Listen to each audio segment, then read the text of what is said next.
All right, hi everyone. Notes one here, we're going to talk about relative age dating. Now, what relative age dating is really, there's two ways we can look to see how old rocks are. One is through relative age dating, which is trying to see how does the position of the rocks determine how old they are, versus absolute age dating, which we'll talk about in notes coming up.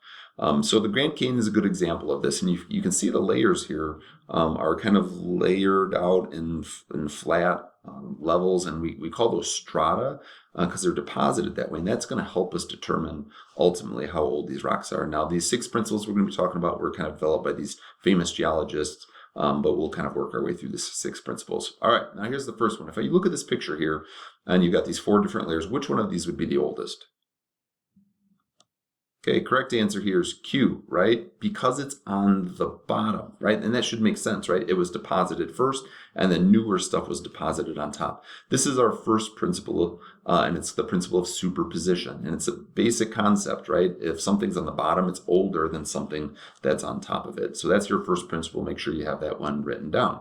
The Grand Canyon is a great example of this, right? The older rocks down at the bottom, newer rocks are up on top.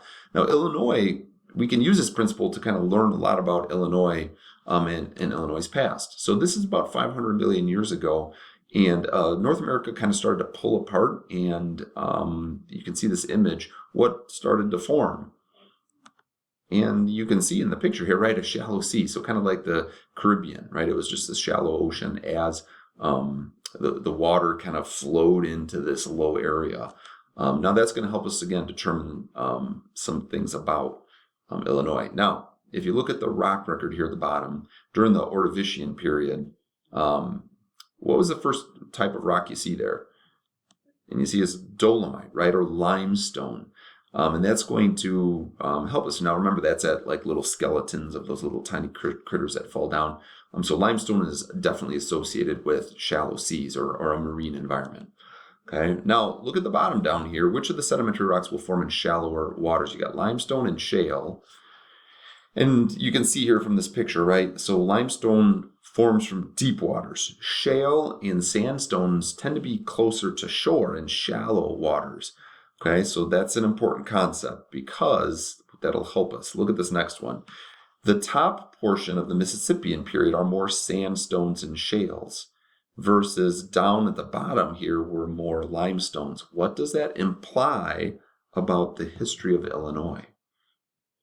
All right, now with that, if you think about this, right, that means that, remember, down at the bottom is older, so that means that Illinois was covered by limestone, and then the water got more shallow.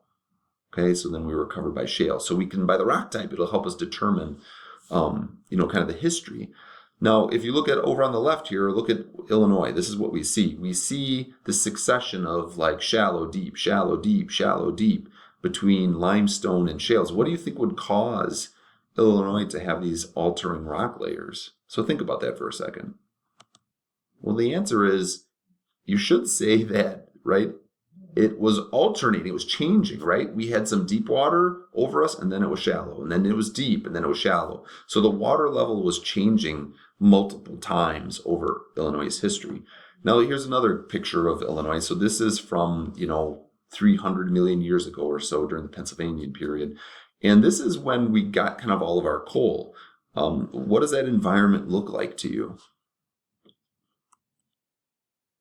Swampy, right? That's like at the end of a delta, so very swamp, which kind of makes sense if you think about how coal is formed. So here's this big idea. We have this 2 terms, marine transgression and marine regression.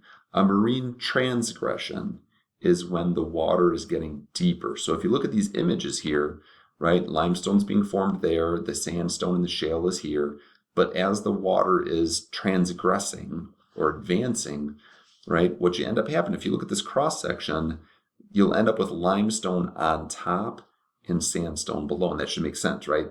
Principle of superposition. Sandstone is first, limestone is last, so that means the water was getting deeper. Now, marine regression is the opposite, right? We start with deeper water, right? You got limestone here, sandstone here, and as the water recedes or regresses, right, it was limestone, and now it's covered by sandstone. So this concept allows us to kind of see what is happening. So look at these two here. Which rock layer represents a marine regression? The water was getting more shallow. Okay, hopefully you said there A, right, the one on the left. Because we have limestone on the bottom, sandstone on the top, that means the water was getting more shallow. All right, let's move on to the next one. All right, look at this picture. These layers were deposited at an angle, true or false? All right, that's false, right? Remember we talked about this, gravity deposits stuff and keeps it flat, okay? So that means that the question here is when would this tilting or deformation occur relative to the deposition? So when would that tilting happen? It would happen afterwards, right? So that stuff was originally deposited flat or horizontal, and then it had to have been tilted at a later time. So knowing that, look at this. We've got these layers. What's the order of this? We've got the 4 rock layers and the tilting. What would be the correct order? And what you should think here, right, is just remember the principle of superposition. So R is first, then L, then N, then T, and then tilting is the last thing to occur, okay, as we go through there. This concept is our second principle, and that's a principle of original horizontality. And this was proposed by this guy, Nicholas Steno. And that's just saying that, hey, look, if anything's tilted, that tilting happened after it was originally deposited. Okay, so this picture kind of represents that. It shows you on the left here, originally deposited horizontally, and then it was tilted at a later time. So that's that principle of original horizontality. Okay, all right. Now look at the rock layers, how they change. So we have, look at this, we got limestone going up to sandstone, or limestone, shale, limestone, sandstone from there. So this would represent that we have this marine regression, right? So we got the water going from deeper to shallower, right? So just a little review there. All right, third principle. All right, so look at this Grand Canyon here, right? And this is kind of a cross section of the Grand Canyon. And notice that on the left side, see how it matches the right side over here. So the rock types, if you look there, I just selected a few, it aligns, it matches. So here's your question, right? What used to be in that yellow area? Yeah, right, sediment, right? It used to be the rock material, right? But the river eroded it away. Again, you can read that up there just for a little bit more detail. So this is our third principle, the principle of lateral continuity. And what this is saying is that, right, if you've got layers of rock, they did continue across, right? And then maybe they got eroded away in the middle. So you see up here, this is what it originally was, and then erosion happens, right? So we can see where that erosion happens. So again, the Grand Canyon is a great example of this. You can see this one side of the valley matches the other side of the valley because the rock type was the same, okay? So those first 3 were developed by this guy, Nicholas Steno. You don't need to know his name, but just so you guys have an idea who it is. All right, now here's this 4th principle. Look at this. We have some original rock or country rock. So this is like a real image up here, and this is a diagram of it. And then you have this intrusion, right? So this is like that magma squeezed its way up through here, right? And the dashed lines here are kind of like that contact metamorphism from the heat, right? And it pushed its way through, okay? So given that, which one's older? Is A or B older? Yeah, hopefully there you said that A, right? The original rock was there first, and then the igneous, the magma, right, pushed its way through there. All right, now look at this picture. What is this picture representing? What does that curved line represent? Yeah, that's a fault, right, or a normal fault. You can kind of tell by the rock layers that this one moved down and this one moved up, right? And given that information, which is younger, the fault or the surrounding rocks? Yeah, the fault's younger, right? The original rocks were there, and then that fault happened afterwards. This is our 4th principle, and it's the principle of cross-cutting relationships. This is kind of a big one, and this was done by James Hutton, and he's kind of a big deal in geology because he proposed the concept of uniformitarianism, right? That we know stuff from the past because the same processes are happening today. So that cross-cutting relationships, all that's saying is that if you have something cutting across something else, whatever is doing the cutting is younger than whatever it's actually cutting, okay? So like the same thing with a fault here, right? So if you have a birthday cake, the birthday cake was there first, and then when you slice it, that happens after. That's all that one is. So here's a picture that kind of shows that. I took this picture when I was out on the west coast, but you can see that magma that had pushed its way through this rock layer. Okay, same thing with this fault here. You can see how the rock layers were there and then the fault occurred after. Okay, so that's our fourth principle. We're almost there. Okay, 2 more. The fifth principle is the one we're doing now. Okay, now look at R. This is igneous rock, right here. Okay, and then now look here, we've got these little tiny pieces of igneous inside of this other one. Okay, so which one formed first? Z or these little pieces inside? All right, hopefully you said the little pieces, right? The little pieces had to have formed first, right? And then this stuff kind of surrounded afterwards.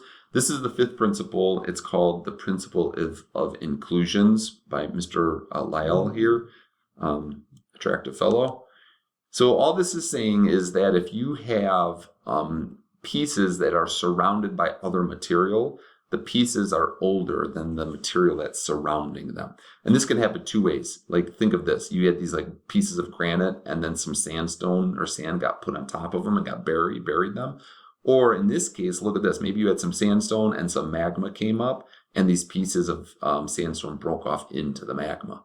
Okay, so the pieces are older. That's what matters. Here's a picture of kind of showing that, right? These pieces are going to be older than what's surrounding them. So that's the principle of inclusions. And then the final one, this is kind of an easy one, is look here at this picture. We've got like the times here, and we've got all these different fossils. When do we see T-Rex show up? Yeah, the Jurassic. See it there? Okay, what about the mastodon? Look at the picture there. Yeah, see it up there? So, would you ever find mammoth bones in the same rock layer as T-Rex?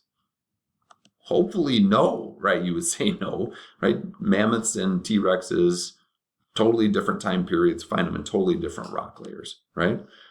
Would you find mammoth bones deeper than the T-Rex or before the T-Rex, right? You're going to not find them deeper. You're not going to find mammoth bones down here, right? They're going to be deposited on top because they happen afterwards. As you go through. So this is that sixth and the final one of relative age dating. And this is the principle of fossil succession, right? So we know animals lived at certain times, so their fossils are going to get deposited as they go through. Now, you don't have to have like all this information memorized, but you need to be able to apply these principles. So as long as you understand the principles, you're going to be in good shape. There's one last term I want you to know, and that's unconformities. You'll see sometimes in these diagrams a line, and all this unconformity is it represents a surface that's missing from the rock record. So if you look at this one here, you can think of like this was maybe the surface of the earth, and it was eroded, and then this stuff, and we don't know how long that surface was there for, and then it got covered up at a later time. Okay, so it's kind of like this missing part from the rock layer, or an interval of time. Again, it could have been 1,000 years, it could be 1,000,000 years. We have to look at other information to kind of be able to figure that out. Okay, all right, nice job bearing through those. A little bit longer notes at time, but let me know if you have any questions. See you.